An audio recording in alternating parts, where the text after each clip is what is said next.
Hello, welcome to Custom OGT. Aussies, Australia, and the Kiwis too. Keep up with us.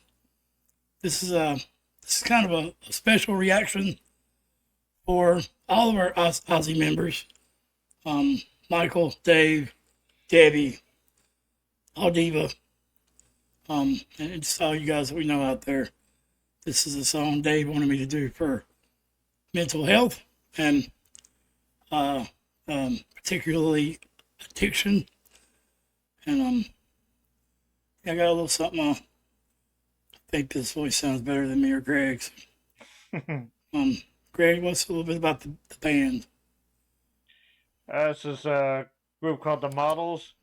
They're early 70s or late 70s, early 80s, like a new wave band from Melbourne. This song came out in 1985. This was written and sung by the band's bassist, James Freud. And I think the gentleman's story is as famous as the band because he struggled with alcohol and drug addiction throughout his life. Let's hear a little bit about it. Yeah. The story behind Barbados by the Models.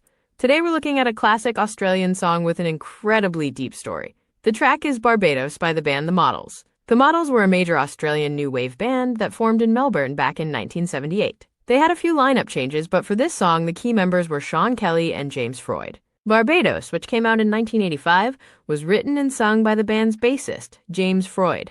While the song sounds like an upbeat, tropical track, it has a much darker and more serious background. James Freud was very open about his lifelong struggles with alcoholism and drug addiction, and this song is directly tied to that battle. He even titled his two autobiographies after a lyric from this song.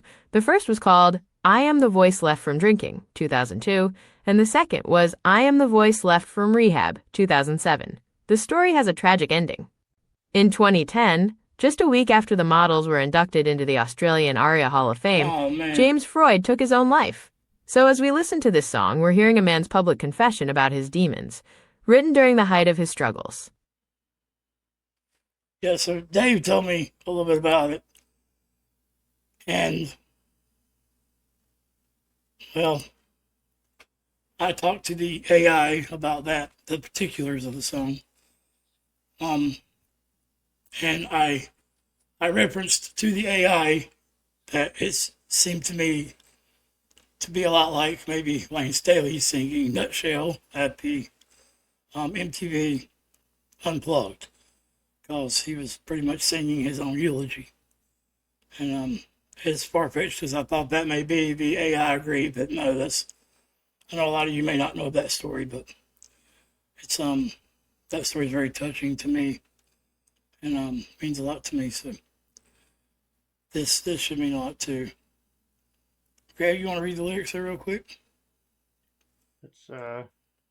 There's a fair amount of repetition here. Yeah. I was gonna say don't read the repeating parts. No, I'm not going to Barbados. No, I'm not going to Barbados. We're in a car. We're driving too fast to see the road signs. There's no map to guide us where we're going. I am the voice left from drinking, and you're the voice left from thinking. That we've got a problem. I'm not going to Barbados. Repeats. No one said it was a race. No one said it was a race, but I'm losing all the pace. I'm losing all the pace. The sun is out, the surf is up, but I'm stuck here in a traffic jam. There's no escape. There's no way out. I'm just a slave to the bottle and the hourglass that's running out. And I'm not going to Barbados. Yeah, and that goes on and on until the fade out. You can still almost feel the desperation just reading the lyrics. And for those that may not know, Barbados is in the Caribbean. It's a very big tourist spot. It's beautiful. It's got known for its culinary culture, its cooking culture. So yeah, it's. I think in here he means it represents the high. Yes. That you can never reach once you get burnt out on it. That makes sense. Yeah. There's always some irony why you can't get there. That's what you tell yourself in your head anyway, I guess. Seems like the two voices, the little red guy and the white guy on your shoulders. are the only two voices left. Your voice is not a part of it. So, seems like that may be the case. All right, here we go. Oh.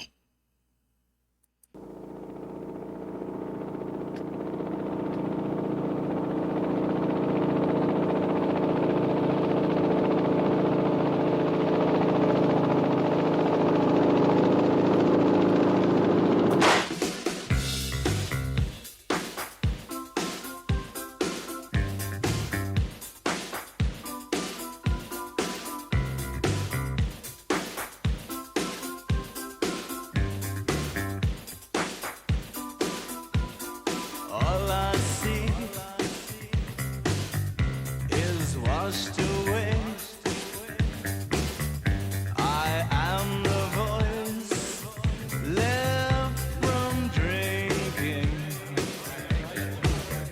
I celebrate my love for you into the cup, saying I believe that all the bitterness will last for hours. Maybe I would find a girl who is drowning in the silence. She turns. So I like the way there's a lot of background noise going on during the song, because that's what a cloudy mind feels like. Feels like there's a lot of background noise going on, and you're not quite remembering everything. So I'll say it to the day I die. Alcohol is the worst drug out there, and if you don't think it's a drug, then who are you talking to? I've seen a house full of heroin addicts, people on the couch that couldn't even move. Blah, gone to the world. The drunks up running their mouth. The next day, the heroin addict remembers what happened. The drunk don't. So,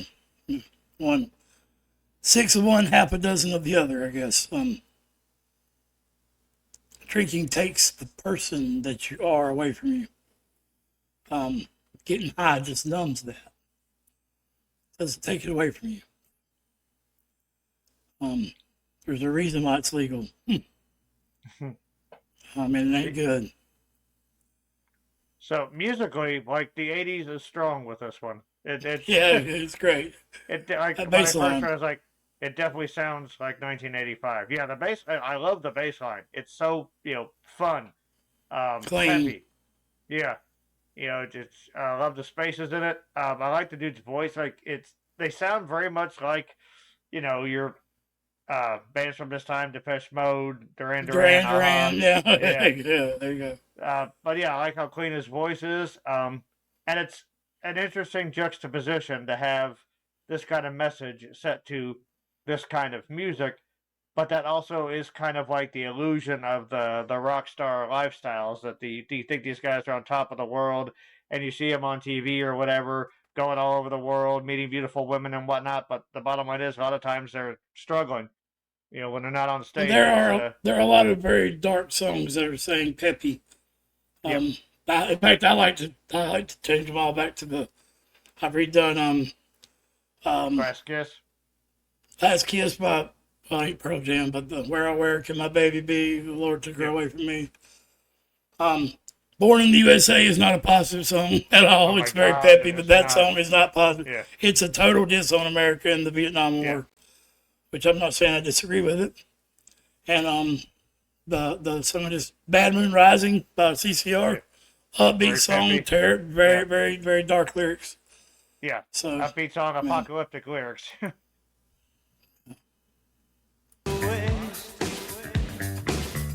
I am the voice left from drinking. I celebrate my love for you into the cup, saying I believe that all the bitterness will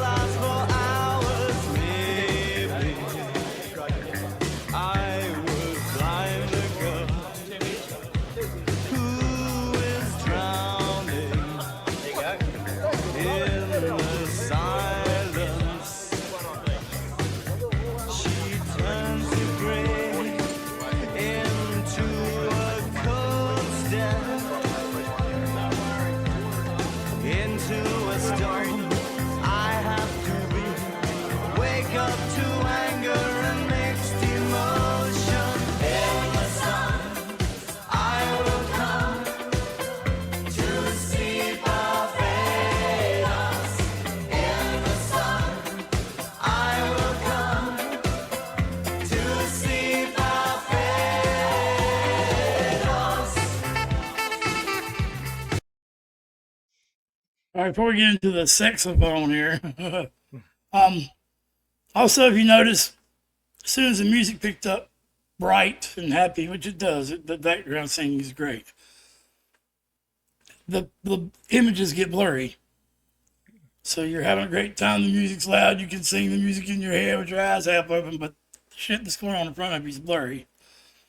And I think that's totally purposeful.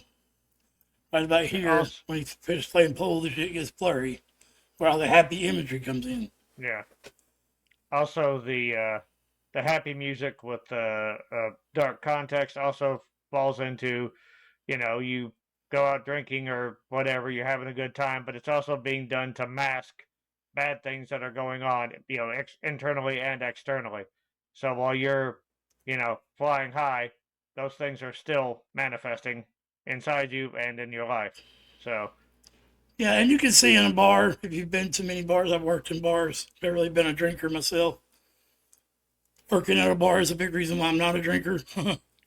Having long, in-depth conversations with people, listening to their problems for hours and they don't remember it the next day, telling you the same problem that you worked out the night before.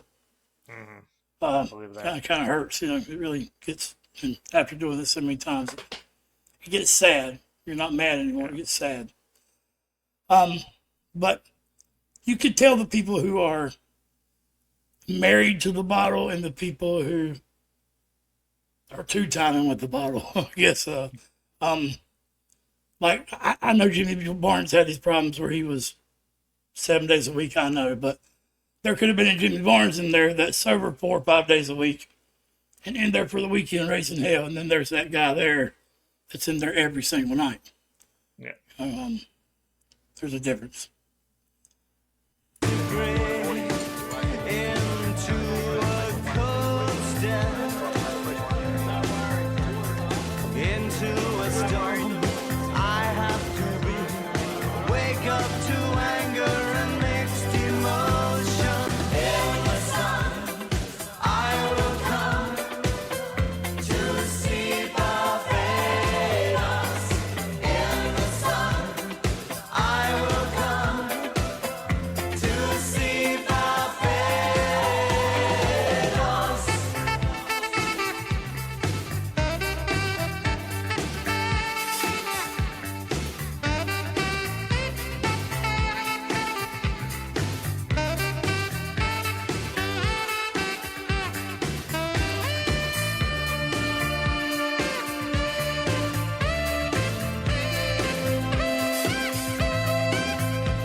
I think those could very well be memories too, the blurry parts. Of the good times that he actually made it to Barbados, or the good nights. Yeah. I always say that there's 3 stages of drunkenness for most alcoholics. There's the happy stage. There's the crazy, either mad or violent or just nuts, chaotic stage. And then there's that, poor me crying stage, where it's the end of the night, and you know that. You know you're about to get cut off. That's why it's funny how the higher people get, the more they get ready to go to bed or whatever, like smoking weed or whatever. But with alcohol, the more drunk you get, the more you want it. Yep. It's a very weird thing. It's you start off saying, I'm only gonna have a couple beers when you got this little buzz, but when you can't hardly function, that's when you're it's like you're gone. It's just the addiction that's there. It's a very sad thing. It's very close to. I don't keep it close to my heart. It's just something that's. Yeah, I'm very familiar with it. To not be a drinker myself. And also just, the knowledge that, it's closing time when you're getting cut off. Not only it's kind of like, having sugar in your system, you crave more, but you also know that, it's going to wear off and you're going to end up having to deal with the same stuff that you ran to the bottle to escape from to begin with. So that's. And a lot of these people have to go. Yeah. Sorry. A lot of these people have to go home to their sober wives who. Yep. They called 3 hours ago, said I'll be home, and they do this every single night. They probably blew a bunch of money they didn't mean to, or that they wasn't supposed to. Yeah. Probably got a kid next week. This their birthday. Now they ain't got the money. They didn't do this on purpose. It is truly. It's a disease, and the American government for sure enables people to this disease. Yeah. Just plain and simple. There's a liquor store on every corner. Mm-hmm. Every convenience store sells beer. Yep, combined at sports games. And people can make fun of it all they want. If you're at a baseball game, I know you don't play baseball in Oz, but if you're at any kind of game, and there's a guy that's really high on weed and a guy that's really drunk, which one's going to pick the first fight? Yeah. I mean, come on, man. There's not even a competition there. Yeah. It's going to be the drunk every time.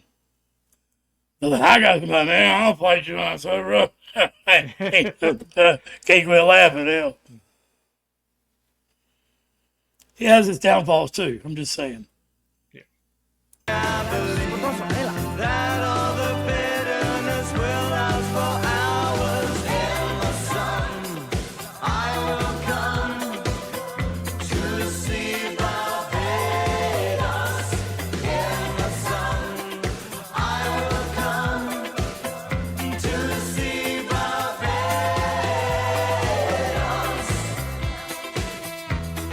Whoa, to see Barbados. In the sun, I will come to see Barbados.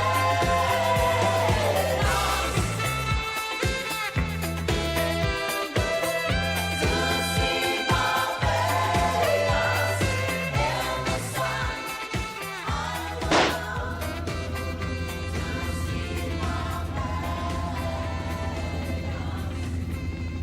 Damn. Okay, that was unexpected. Was this video made after he? No, it couldn't have been. No? Oh, that's a hell of a damn. Wow. That's what happened to him, correct? I mean, man, I'm not quite sure that's- that means. I do know he, Well, he had a few visions of the war when he, probably part of it. Again, it's our government enabling people to be, and then bringing them home and giving them a bunch of shit to numb them. When there's yeah, way supposed to better give them means. what they need, which is, especially like people that came back from Vietnam. They needed all the help they could get, and they, encountered, hate and ostracization and but the first and the beginning and ending parts of this video, I gave me flashbacks to Red Gums when I was only 18. Just Yeah. the black and white, the starkness of it. Yeah, it's my dad was an alcoholic before my sister and I were born. Case and night drinker, would be up in the morning drinking whiskey and shaving, which always made mom freaked mom out. He was able to fatherhood sobered him up essentially. He ended up quitting cold turkey. He was none too pleasant to be around during that period, but he did end up kicking it. But it's not everyone is in that position.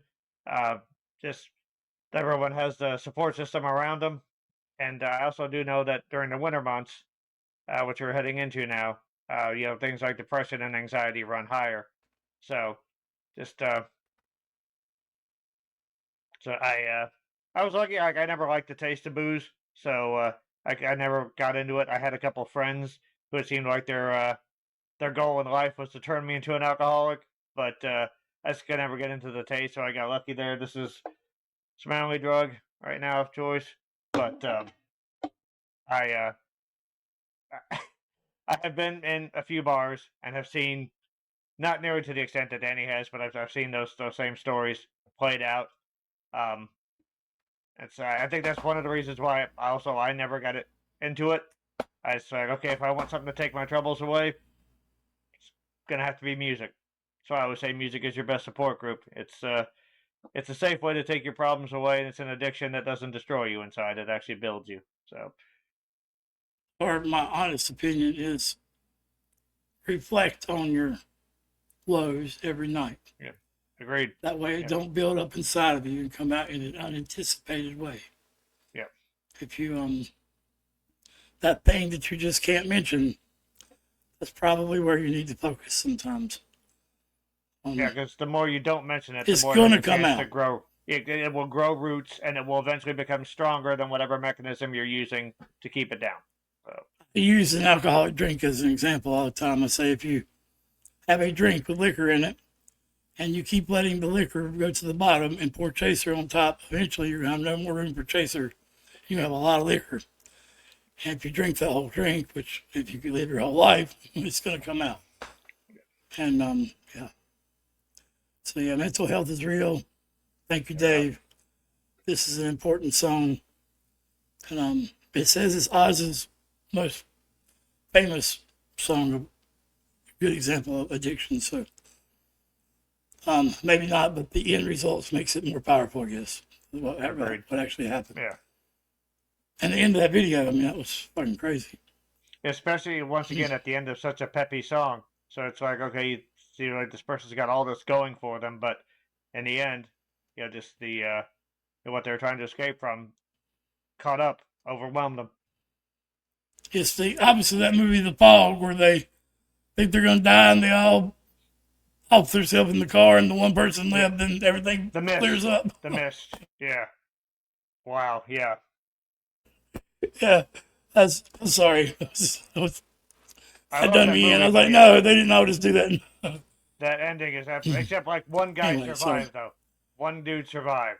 Remember, like you ran out of bullets or the gun jammed. Yeah, that's what I'm saying. One's left and Yeah. God. Oh man, yeah. Yeah.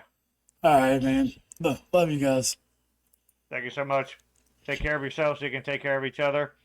And Danny always says, got to talk about this stuff. Be a part of the start. Destigmatize this. Make people more comfortable talking about it. Yeah.